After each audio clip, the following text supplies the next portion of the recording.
Coming on here to give my thoughts on the PWI 500 list that just came out recently, I think earlier this week. Obviously, everyone that hasn't seen it yet and is seeing who number one is obviously going to be ranting about this within the IWC, within the YouTube wrestling community. And even though I do not like who they gave as number one, by default within this year, you kind of have to give it to them. And right here, this is who got number one. Triple H, yes, Triple H got number one in the PWI 500 for this year, 2009. And I would say by default, you have to give Triple H number one for PWI, even though there's maybe one or two people you could say that could be arguably number one over Triple H. But I think Triple H, now the way they do this with the PWI 500, what calendar year they base this on, they base it on from July 1st, 2008 to June 30th, 2009 of this year, and that's the calendar year they base it on. Now, they don't just base it on wrestling ability or what they do within the ring. There's many categories that they base each wrestler on. They base it on, kind of what company you are in, kind of, really gives you what you are, because obviously if you're in WWE or TNA, you have more of a chance to get a higher number than someone within Ring of Honor, the independent scenes, Japan, or Mexico. So with that all in place right there, Triple H, out of all the wrestlers that you could possibly say that could be number one, by default this year, he kind of gets it now. Anyone that hasn't seen the list of the PWI 500, I will put the link in the description for a website that shows 1 through 500, because obviously within this video, I'm not going to go through every single one. What I'm mainly doing, I'm going to go through the top 50. Then after that, I'm going to kind of go through, people that I think people will want to know where they were placed on the list and just some thoughts on that as well. But most of it, I'm going to go through the top 50. Then, after that, selective wrestlers and selective numbers that I'll be going through after that. So what Triple H, the reason why he got number one, obviously he's been multiple world champion within this past calendar year that they count. He had the feud with Randy Orton that even though the matches didn't deliver, Triple H was the main focus of Raw. When he was on SmackDown, he was the main focus on Raw of SmackDown as well. So with that, within a span of the year, he was top guy on SmackDown and a top guy on Raw and a world champion on both sides. So with that and what he's done in WWE, you kind of have to give him by default, even though there's probably two others that you could arguably say might be worthy of number one. Which number two, you could possibly argue maybe deserves to be number one over Triple H, but there's a certain reason why Triple H probably gets it above him, and that is Chris Jericho. Now, Chris Jericho, he was world champion, I think, either 2 or 3 times within the span of the year that they're counting. And he had the excellent feud with Rey Mysterio. He had the thing with the Legends at WrestleMania. He had Steamboat come back for one last match. Had him take on one-on-one at a pay-per-view. And Chris Jericho, he's done a lot within this year as well, but he kind of fell off from being in the main eventers to the mid-carders. So obviously with that in place right there, that probably is the reason why Triple H obviously gets it above him. Number 3 is John Cena. Now, John Cena, unless he's out for a whole entire year, or 75% of the year, he's always going to be in the top 5 no matter what, even though I would say he hasn't really done too much within this year. I would have put him in the top 5 just because of marketability purposes, but I probably would have put him a step or two lower than what he got at number 3, just due to the fact he really hasn't done too much. Yes, he was world champion 2 times.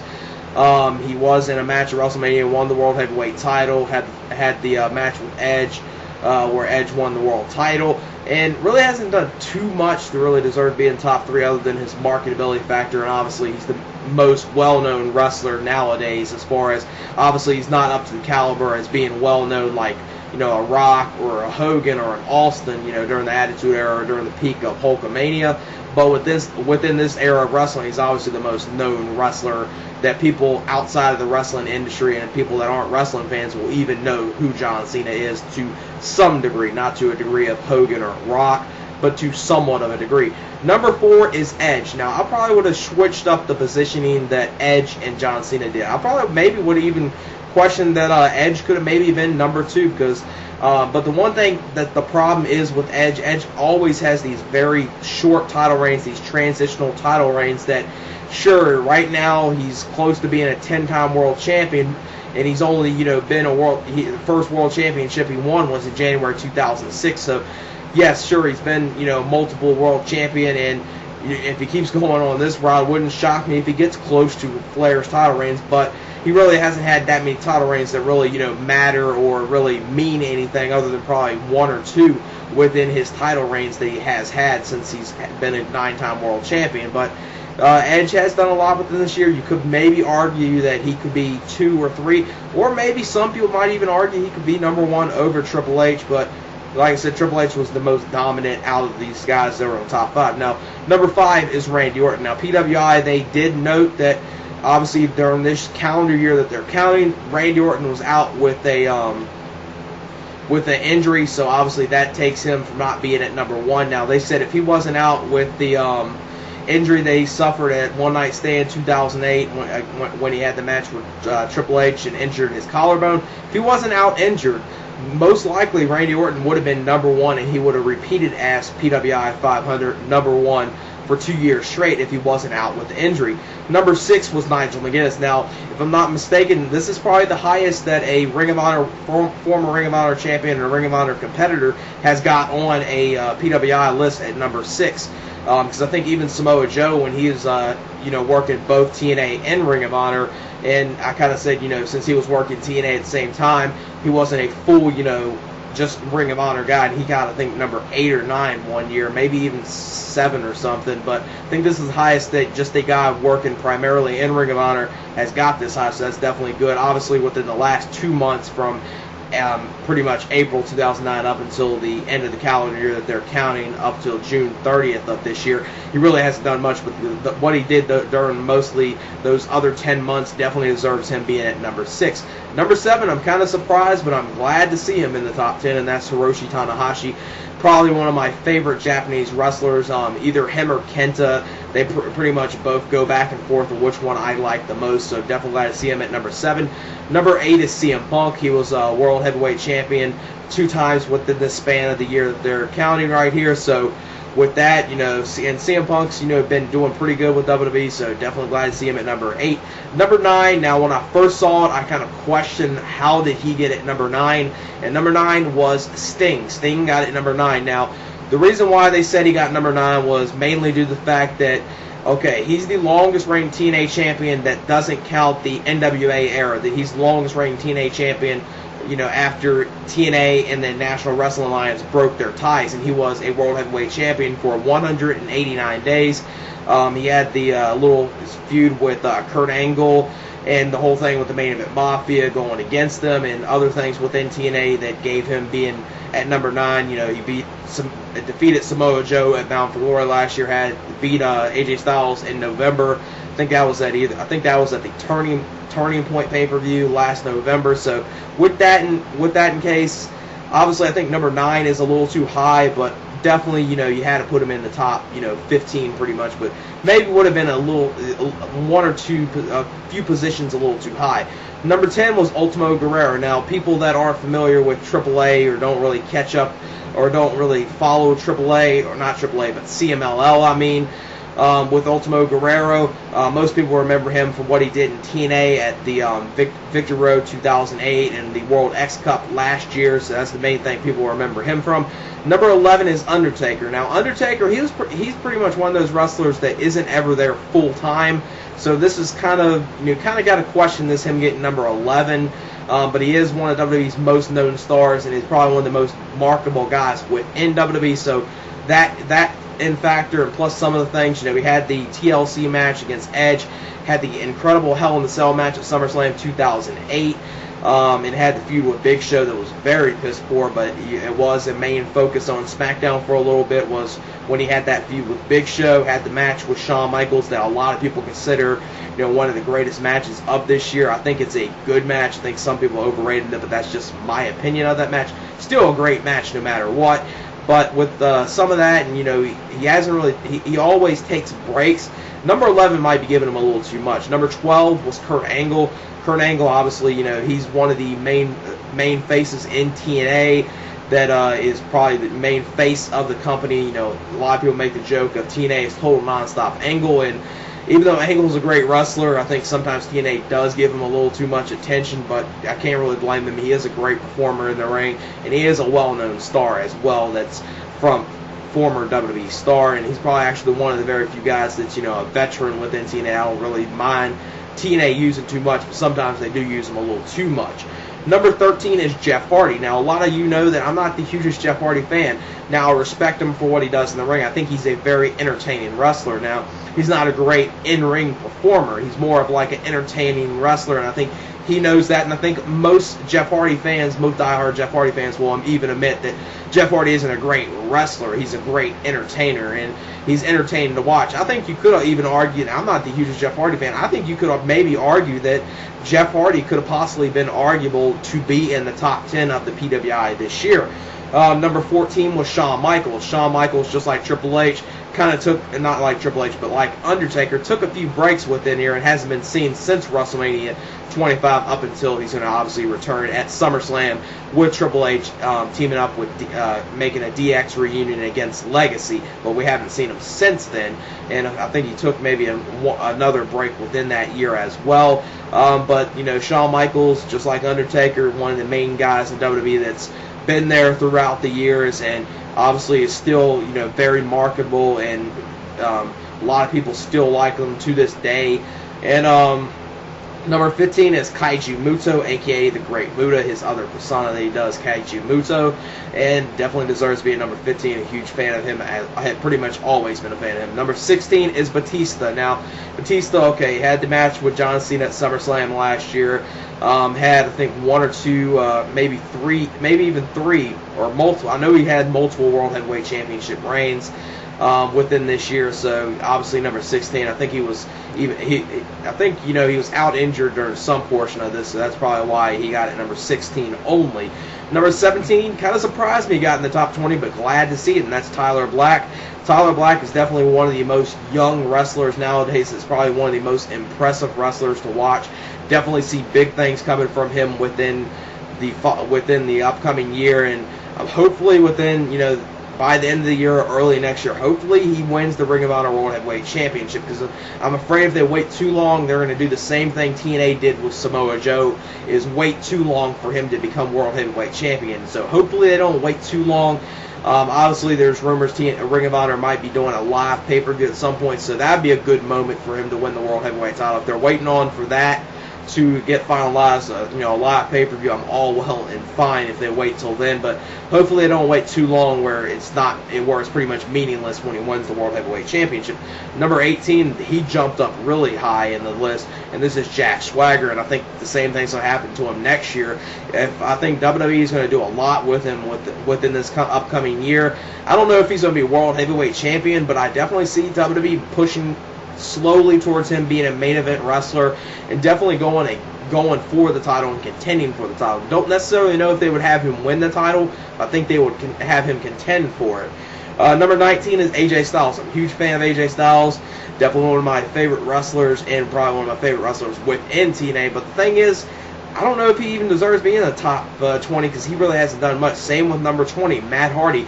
Other than the feud he had with Jeff Hardy, what has Matt Hardy done other than being ECW champion within this year that actually makes him worthy of being in the top 20? Number 21 was Jeff Jarrett. Now, Jeff Jarrett, he had the feud with Kurt Angle and had the thing with him joining the front line, so I guess arguably you could say maybe 21 is... he deserves being there, but I think it's a little too high. I think he should have been in the range of 30 to 40, maybe like number 35, something like that. Number 22 is Blue Demon Jr. Now, this is the one Lucha Star and NWA World Champion I really do not like at all. I don't understand why the NWA has him as World Heavyweight Champion. I don't see anything good about him. I've seen the 2 times that he was in Ring of Honor. Seen some of his stuff he's done in the NWA and some of the stuff he's done down in Mexico as well, and I haven't seen anything enjoyable about him, and 22 is definitely pushing it as far as how high he got on this list. Number 23 is the current Ring of Honor champion. Austin Aries definitely deserves being there. Number 24 is Nakamura. Now, this is one thing that really surprised me. Nakamura got number 24, but later on the list, which I'll get to, Kenta got very low, to my opinion. I think he should have got a whole lot higher. Number 25, this is one thing, maybe top 50, okay, maybe top 50 you could argue, since he was into two big WWE feuds, but number 25 is really pushing it, and that's the Big Show. Big Show has been nothing more than pretty much a jobber to the main eventers. Now, he had the feud with Undertaker, and he had the feud with John Cena, but both of those times he was pretty much, you know, treated as a bitch. He was pretty much a jobber the whole entire time, and he hasn't really done much to say he deserves being number 25 on, you know, the list of PWI. I haven't seen anything that really says why he needs to be at this number at all. Top 50 you could possibly argue, but number 25 is definitely pushing it a whole lot. Number 26 was Rey Mysterio. 27 is Bryan Danielson. Now, Bryan Danielson fell a couple spots. Now, I'm a huge fan of Bryan Danielson. Definitely understand why they had him drop a few spots, because he's obviously, you know, still, you know, a great in-ring performer. He's definitely probably one of the best in the world. Not only just his gimmick, but he actually is one of the best in the world going today as far as professional wrestling goes. But I understand why they had him drop a few spots, because he really hasn't done too much to, you know, he hasn't been Ring of Honor champion anymore. He really hasn't done too much within Ring of Honor as far as, you know, actually succeeding something other than, you know, putting on excellent matches. Number 28 is Christian. Obviously going to WWE, he fell down 14 spots. He was 14 last year, 28 this year. I don't know. Obviously, it might be a little too early to say Christian made the bad move to go to WWE. Maybe they're just slowly wanting to build him up, and since obviously he was gone for a couple years before he went back to WWE, so maybe they're slowly doing it. But right now, it's looking like Christian did the bad move of going back to WWE. 29 is Samoa Joe. Number 30 is Suicide. Suicide, you know, obviously got on this list because TNA has done so much with that, you know, character that just came from a video game that made it into a wrestler. So they've done so much with it, I can't really argue that they put it at number 30. 31 is Shelton Benjamin. Number 32 is Alex Shelley. Alex Shelley was X Division champion. He's done, you know, some stuff in PWG with Chris Sabin, with Motor Machine Gun, stuff in Japan as well. So some stuff within TNA got him at number 32. But I'll say, you know, him being X Division champion and some of the stuff he's done outside of TNA is the main reason why they gave him number 32. Might have been, you know, since he hasn't accomplished too much, might have been, you know, 3 or 4 steps a little too high for him, though, I would say, even though I'm a huge fan of him. Number 33 is MVP. Number 34 is Mick Foley. I would like to argue that Mick Foley doesn't deserve to be at number 34, but TNA has done so much with him since he's joined TNA Wrestling that you kind of have to give him number 34. He's been world champion. He's been like one of the main focal points of TNA this last year, unfortunately. And, you know, Mick Foley is well past his prime, and I think he's, you know, tarnishing his legacy for what he's doing within TNA. Number 35 is Kofi Kingston. 36 is Mystico. Now, Mystico, I think he was injured during this portion at some point, so that's the reason why he's only at number 36. He's kind of fallen off to being as marketable as he was about a year or two ago, where he was very marketable. That he was probably back then, you know, still he's very marketable in Mexico, but I don't think he's as marketable to the degree as he once was. No, number 37 is Kane. Just like Big Show, I don't know why they got in the top 50. Kane, what has he done? 38 is Booker T. Same Booker T, other than being a legend champion, what has he really accomplished that deserves him being at number 38? Number 39 is Macias, a.k.a. Judas Macias. Number 40 is Jerry Lynn. Now, Jerry Lynn definitely deserves this. He has really shown that he's one of those wrestlers at his age. He can still go in there and perform very good matches within Ring of Honor, and did a good job as Ring of Honor champion. Definitely knew he wasn't going to hold that title too long. He was somewhat, some people might say, transitional champion, even though he held it for 2.5 months, but arguably some people like that. You kind of could say it was somewhat of a transitional title reign from, you know, when Nigel McGuinness lost and now Austin Aries is world champion. That was kind of like a transitional title reign in between right there for him, but still, he's a very good wrestler for his age. Number 41 was William Regal. Coming in at number 42 was Jun Akiyama. 43 is Brother Ray. This is one thing I really got to question. Why did Team 3D even get in the top 50? What have they really accomplished to deserve them to get in the top 50? Ted DiBiase Jr. got number 44. See big things coming from him next year. Definitely see if WWE does a good job with his face turn and utilize him as well as I hope they do. He could possibly be in the top 20, maybe the top 25 next year if they utilize him in a good way. Number 45 is Mark Henry. 46 is John Morrison, just like Ted DiBiase Jr. See a lot of good things coming out of John Morrison. John Morrison, I don't know, probably within the next year, I will not be surprised if he's world champion. I don't think he's going to be world champion anytime by the end of this year, but I would not be surprised sometime next year, early next year, maybe mid next year, he will be world heavyweight champion on the SmackDown brand. It definitely looks like they're slowly building him up to being that. And, you know, he's defeated, I think, Jeff Hardy when he's world champion. He's defeated CM Punk when CM Punk was world champion. So he's been doing a lot of good stuff on SmackDown. So definitely see some good things coming from him. Number 47 is Finlay. 48 is Cody Rhodes. Cody Rhodes, I feel when Legacy breaks up, he's pretty much just going to be, you know, Randy Orton's little bitch. That's pretty much what he's going to be. Or if he doesn't do that, he's pretty much just going to be a lower mid-card jobber, just because I don't see much from him. Obviously, you know, being son of Dusty Rhodes, you would think he would be able to, you know, perform a better promo than what he does. He's very piss poor on the mic. He has a very generic look within the ring, and his in-ring work isn't even that good. So I don't see, you know, anything more than, you know, a mid-card wrestler or, you know, a lower mid-card jobber within his future. Might be wrong. Maybe he, you know, improves his mic skills, improves his wrestling skills, and gets a little better, you know, look, you know, better attire or something, because he really needs, you know, a complete turnaround as far as his character if he actually wants to go anywhere other than being stuck in the mid-card for his whole entire career. Number 49 is Brother Devon, just like Brother Ray. Don't understand why they got in the top 50. Number 50 is Jimmy Jacobs. Now I'm just going to go through after the top 50. I'm just going to go through, you know, random ones right now. Ones I just want to throw out, you know, where they were positioned on the list. 51 kind of really surprised me. He got at number 51, and that's Adam Pearce. I mean, Adam Pearce, sure, during this time, he did have that feud with Brent Albright over the NWA World Heavyweight Championship. He was NWA World Champion 2 times within this time. He lost the title to Blue Demon Jr., but other than that, and being Booker for Ring of Honor since October, what has he really done? I know he's probably done, you know, some, you know, small independents and maybe a few things for the NWA National Wrestling Alliance, but he really hasn't done much to say, okay, he deserves being at number 51. 52 is Chris Sabin. 55 is Robert Roode. Now, this is what I would have done. I would have had where Team 3D were positioned. I would have had Beer Money positioned in the route where they got. 55 was Robert Roode, so that's where I would have replaced him at where Brother Ray got.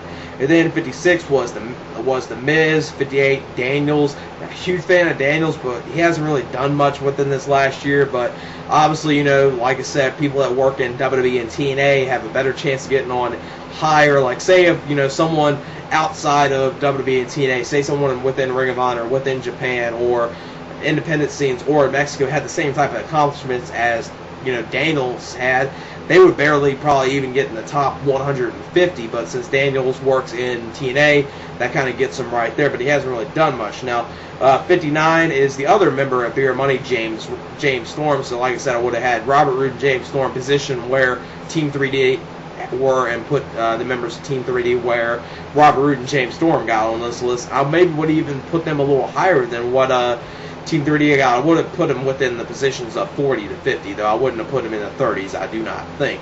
Number 61 was Roderick Strong. 62 is Brian Kendricks. Now, Brian Kendricks obviously had that, you know, mega push last summer where right before Unforgiven, he was kind of positioned close to looking like they were actually going to somewhat maybe slowly give him a main event push. Then he got squashed in that scramble match. It really didn't do anything after that other than pretty much be a complete jobber on SmackDown. Then he got on Raw. Now he's released from WWE. So really got a question, why did he get it at number 62? Number 63 was Evan Bourne. Evan Bourne, you know, is very entertaining wrestler, good within the ring. He's definitely very over with the crowd, so definitely understand why he got it 63. 64 was Carlito. 66 is Hernandez. 67 was Claudio Castagnoli. Chris Hero got it number 70. 73 was Tyson Kidd. Now 74, this is what I really got to disagree with. I said earlier, Kenta got very low. He got it number 74. What Kenta has done, you know, just this year alone should deserve him to be higher, you know, than 74. Definitely in the top 50s. And he did a lot of stuff last year good as well. So I do not understand how he did not get at least maybe top 25, just because I like him a lot, maybe might be a little biased, but I think he definitely deserved to be in the top 25. He's done so much. Definitely a whole lot higher than 74. He definitely deserved to be a whole lot higher than 74. I think a lot of people will agree with that. That's one of the things within the top 100 I really, really disagree with, is Kenta being at 74. 77 was Davey Richards. Just like Ted DiBiase Jr. and John Morrison, see a lot of stuff good coming from him next year. Maybe even a future Ring of Honor World Heavyweight Champion right there with Davey Richards. I think he's definitely worthy of it. He's doing a good job with his tag team, the American Wolves, with Eddie Edwards, and possibly within the next year after that tag team's run its course, maybe have him be Ring of Honor World Champion. I definitely would not mind seeing that happen at some point within the year. Number 79 was Homicide. Number 81 was Jay Briscoe. He got a whole lot higher than his brother, Mark Briscoe, which Mark got at 107, mainly due to the fact that Mark Briscoe was out injured like he always is. Number 83 was Jay Lethal. 86 was Matt Morgan. TNA is starting to utilize him a lot, so expect to see him pretty high on the list next year. Expect maybe in the top 50. Don't know how far they would push him. Number 89 was Brett Albright. Brett Albright is definitely one of my favorites in Ring of Honor. Definitely understand why he got at 89. Really can't say he deserved to be, real high, or maybe a few more spots higher, but not too higher. Then number 90, JTG of Primetime. 91, Marufuji. 92, Eddie Edwards. Been a huge fan of Eddie Edwards probably since 06 or 07, since I first saw him in Pro Wrestling Noah. And I'm definitely glad, that he's doing a good job in Ring of Honor, teaming up with Davey Richards, and see some good stuff coming from him next year as well. So definitely glad. I think this is the first time he actually got on this list. Number 95 was Shad Gaspar, the other member of Crime Time. 96, Abyss. 100 is Takeshi Morishima. Now that's the end of the top 100. Now there's just a few more I'm going to go through. Like I said, you can look at the description. You'll see a link for a website that will have all 1 through 500, where you can see, 1 through 500 in total to see where, what wrestler got placed where, and what you agree with, what you disagree with. Just leave your comments for that. And number 107, like I said, Mark Briscoe got. 110, Virno got. 113, Dolph Ziggler. Everyone knows I'm not a fan of him. But I can't say that he's not going to be higher next year, because WWE unfortunately sees something in him. I do not see anything in him. He has a very bad look to him. I think the gimmick he has is very bad. The name hurts him, in my opinion, and he's not good in the ring either. I mean, he has a sweet enziguri. I'll give him that. He has a fucking sweet ass enziguri, but other than that, he doesn't have anything that really spells out, this guy's going to be the future of WWE, at least in my opinion. I know some people like him, but I just haven't seen anything with him. But hey, there was one point I didn't see anything in Jack Swagger, but after his matches with Christian and his appearance on Raw, where they did the match with John Cena, he really started flourishing as, showing that he has the potential to be a top star. Maybe Dolph Ziggler can do that at some point, but he hasn't done that yet, to me at least. Number 114 was SEMA. Now, unfortunately, no Dragon Gate stars, I think, got in the top 100. Last year, I know SEMA, I think he was placed at 46. This year, he's placed at 114. So, unfortunately, no Dragon Gate stars got placed in the top 100. Hopefully, with them getting the pay-per-view deal and the U.S. expansion, hopefully that'll give Dragon Gate a little more exposure. Maybe next year you see, some Dragon Gate stars, higher than what they are this year, because definitely I think that will help them get a little exposure. I mean, hell, Shikara is starting to get a little more exposure as far as the PWI list goes, because I remember at one point, a lot of the guys in Shikara were, barely cracking the, 380s or, 400s and getting within there, but now, a lot of them got in the 200s. I don't know if anyone got in the 100 to 200, but there were a lot that got in the 200s and 300s as well, so they're starting to get a little more exposure as far as the PWI 500 list goes. 118 got Great Khali. 120 is Go Shiozaki, current GHC World Heavyweight Champion of Pro Wrestling Noah, so definitely see him getting higher next year as well. He's been doing pretty good as GHC World Heavyweight Champion. Number 128 was the Rookie Doi. 162 was Paul London. Now, Paul London right now, he's working pretty much California-based indies. He's working PWG. Love to see him either go to Ring of Honor or TNA. Hopefully, if he went to either one, they would utilize him very well. I think Ring of Honor would. TNA, a little questionable. I don't know if they would use him. Or maybe, you got Dragon Gate USA. I know Spanky's going to be doing the September pay-per-view taping for Dragon Gate USA. That'd be good to see them reunite. Maybe have them on one of the Dragon Gate pay-per-views take on the Young Bucks, or do that in PWG, because that's one tag match I would think would be an incredible tag match. Or get them in Ring of Honor and have them take on the Briscoes. That would be excellent to see. Number 163 was El Generico. 167, Jack Evans. Jack Evans has been doing pretty good down in AAA in Mexico. The other person that he teams up with or takes on and feuds with sometimes got it 197, Teddy Hart. 98 is Caval, a.k.a. Low Key. Definitely can't wait to see him come up to WWE. I think right now at this point, I think he's still injured. He mainly got in the top 200, mainly just because he was IWGP Junior Heavyweight Champion for the New Japan Pro Wrestling promotion and did a few things within Florida Championship Wrestling as well before he got injured. Now, just got a few more. 229 is the first member of the Young Bucks, Matt Jackson. 235 is the other member of the Young Bucks, Nick Jackson. I see a lot of things coming from them within the next year. I think a lot of people are, really looking forward to see what they're going to do in Ring of Honor. They're a good, mix of the Hardy Boys and the Rockers. Everyone, is always going to compare them to that, and I think they are a very enjoyable tag team. Are very good within the ring, and definitely, have very good chemistry with each other and make it a great tag team. So definitely can't wait to see what they do within the next year, especially since Ring of Honor is starting to actually bring them in now and start utilizing them. Can't wait to see how great the match is against the Briscoes and Young Bucks that's coming up in September at one of the, I think it's in Dayton, Ohio. I think it's one of the Dayton shows. So that's one match I've been waiting to see for a long time. Now, 247, Mike Quackenbush. Just want to throw him out there because huge fan of Mike Quackenbush. He's one of the main reasons why I do check out Shakara. Now, I wouldn't say I'm a huge fan of Shakara. Now, they do a little too over-the-top comedy for me at some points, but hey, it's original. I'll give them that. It's something that you don't see in any other company. It's very original, so I'll give them that. And they actually, have some good, wrestlers within there, and I like the lucha style as well that they, bring to the U.S. You really don't see that much within the U.S. as far as, very good, lucha style wrestling. X Division kind of used to do it, but they kind of lost it, and, Shakara does a good job with that, I would say, but some of the stuff is a little too over the top for me to say I love the promotion. I think it's a good promotion no matter what. Now, number 341, BXB Hulk. Him along with Sema and Dragon Kid are probably my favorite guys from the Dragon Gate organization. Now, some wrestlers got in the 400s that are notable that I at least know who they are. Number 408 is Kirby Mack. He's one half of Team Maction. And 116 is his other partner, his brother TJ Mack.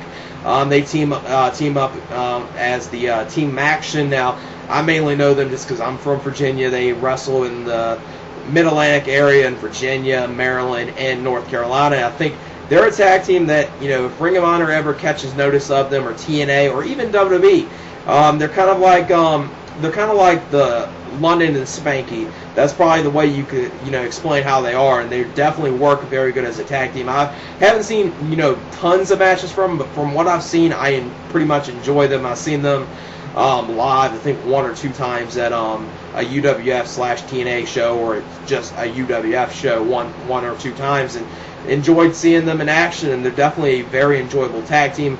I would love to see, Ring of Honor or TNA to catch notice of them, because I definitely think they got the ability to work in those promotions.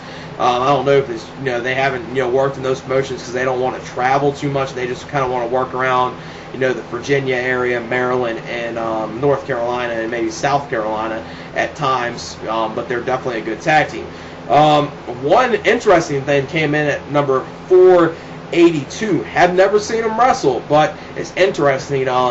Matt Seidel, aka Evan Bourne, his brother Mike Seidel is actually started wrestling in the independent scenes right now on the independent circuit. Haven't seen him yet. I might actually try to see if I could find any clips from him on YouTube. Definitely be interesting to see how he works. From what PWI listed as far as what he is like as far as his wrestling skills, he's pretty much like has the same type of aerial ability that his brother Matt Seidel, aka Evan Bourne, has. So that'd be interesting to see how he is. Since Evan Bourne's very over with WWE, don't know, maybe Mike Seidel, maybe he'll do the same thing Evan Bourne did, have him go work on the independent scene for a little bit, go to Ring of Honor, develop his craft there, go to Japan, kind of improve himself, then maybe end up in WWE and maybe do something with his brother Matt Seidel. Haven't seen him yet, so I can't really say if he's good or not. Within the 400s, you got the Dark City Fight Club of Corey Chavis and Don Chavis, and it's always interesting to see who got number 500, because there's always, a very funny name that always gets 500, or some ridiculous ass wrestling name that always gets 500, or someone you're never ever going to hear from ever again other than getting 500. So this will probably be the one time that I'll probably ever mention this wrestler, or probably anyone will ever notice this name of this wrestler, unless he changes his gimmick or does something, or gets noticed, or he's actually good and just happens to be at 500. And that's Shockwave the Robot. Yes, Shockwave the Robot. That's who got number 500. So congratulations to you, Shockwave the Robot, for getting number 500. So just wanted to come on here, throw out my thoughts on the PWI 500 list.